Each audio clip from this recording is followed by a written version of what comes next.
Media Evaluations Question 4.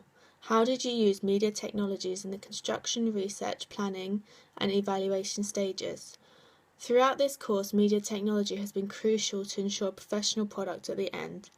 I have used media technology in every stage of production, particularly for my music video.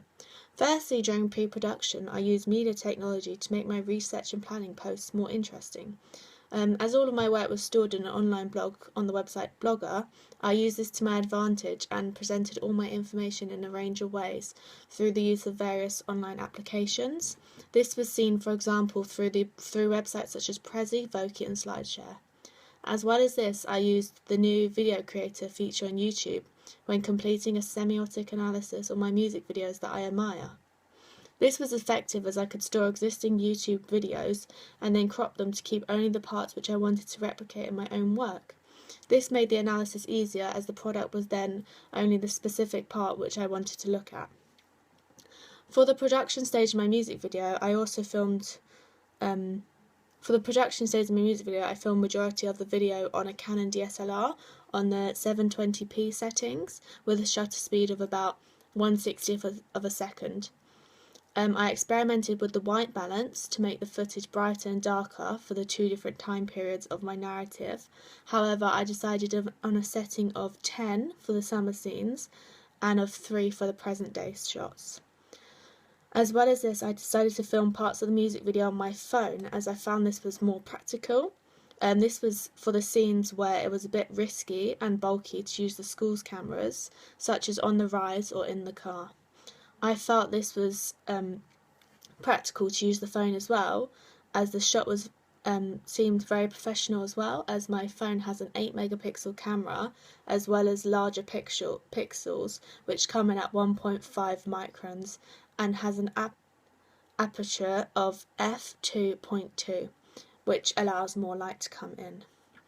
This made it perfect for the summer scenes. Following the iOS 8.2 update, the camera on my phone also has a time-lapse feature, which, although can be easily done in post-production, it made it very easy to film the road in front of my characters as they're driving along and then time-lapse it.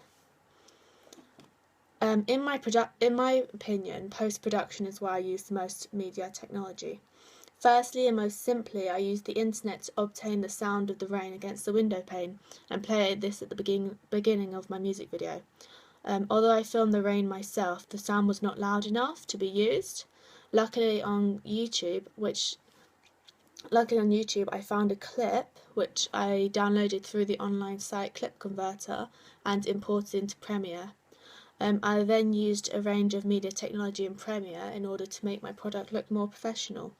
This included the use of 3 adjustment layers, not only to portray the contrast between the two time periods, but also to enhance the overall quality of the footage.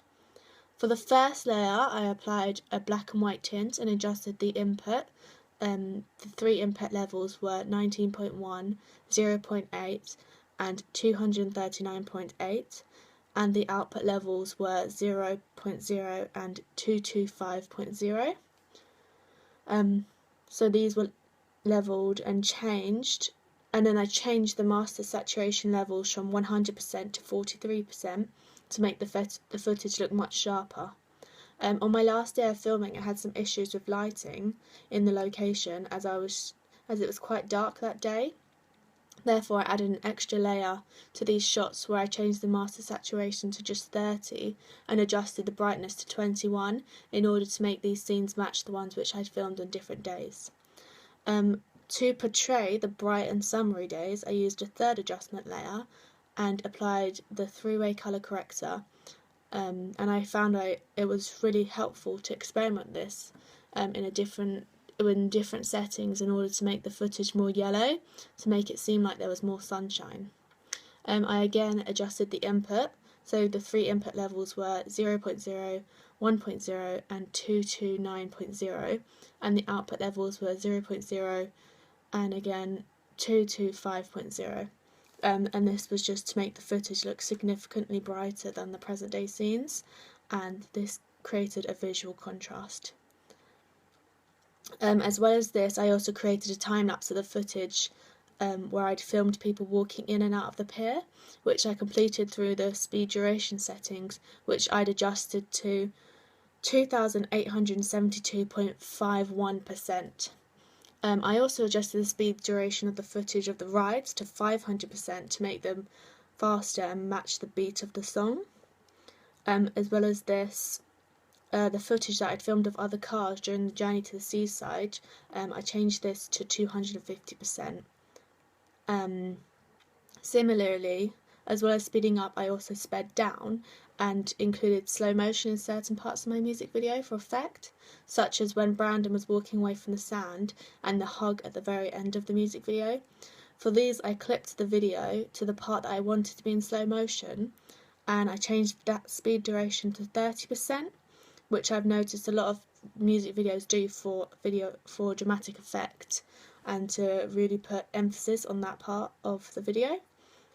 Following the slow motion hug, I also created a still image of the couple using the frame hold setting on Premiere.